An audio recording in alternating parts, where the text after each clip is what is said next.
అన్న ఎలా ఉంది ఎన్బికే 111 గోపీచంద్ చూసారు కదా. First of all Nandamuri Balakrishna గారికి జన్మదిన శుభాకాంక్షలు. అండ్ గోపీచంద్ మల్లేరు గారు ఫస్ట్ ఆఫ్ ఆల్ మాస్ చూపించాలంటే బాలకృష్ణ గారిని మార్చిపెట్టే మన బోయపాటి గారు ఆయనను మించి చూపించేశారు.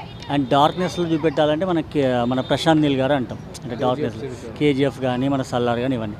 బట్ ఇది బాలకృష్ణ గారిని ఒక రేంజ్లో చూపించేస్తారు. ఆ క్రెయిన్ పైన రావడం కానీ, ఆ గ్లింప్స్ చూసారు కదా, చైన్ రావడం కానీ, బైక్ పైన రావడం కానీ ఒక రేంజ్లో చూపించేస్తారు. అసలు నిజంగా ఎక్స్పెక్ట్ చేయాలి అంటే బాలకృష్ణ గారిని ఈ రేంజ్లో, అంటే నేను చూస్తాను అంటే ముందు చూస్తాను ఎప్పుడు అనుకోలే. అంటే ఆయన ఎప్పుడు అందరూ ఆ పంచలు ఆ కత్తి పట్టుకుని అవే చూపించారు కానీ ఈ రేంజ్లో ఎప్పుడు చూపెట్టలే కదా, ఒక రేంజ్లో అనిపించింది నాకు. అండ్ బ్యాక్గ్రౌండ్ మ్యూజిక్ మన నందమూరి తమన్ గారు, ఆల్రెడీ వాళ్ళు చెప్పారు కదా నందమూరి తమన్ అని.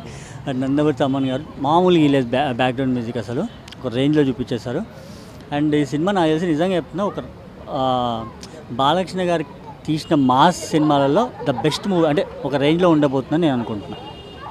అండ్ ఆల్రెడీ వాళ్ళ కాంబోలో వీర సింహారెడ్డి వచ్చింది, దాన్ని మించి ఉంటుందని నేను అనుకుంటున్నాను. స్వాగ్ ఎలా అనిపించింది? సిగరెట్ నోట్లో పెట్టుకుని అటు నుంచి ఇటు తిప్పడం, అండ్ ఆ సిగరెట్ పెట్టుకొని ఆ చైన్ ఇలా తీసేసి ఇట్లా అది తీసుకొని ఆ బండి మీద వచ్చేసి ఇలా మామూలుగా లేదు అసలు. నాకు నిజంగా కొత్తగా అనిపించింది, బాగా అనిపించింది. జేసీబీ ఎలా ఉంది? జేసీబీ పైకి ఎక్కి అది మామూలుగా లేదు అసలు.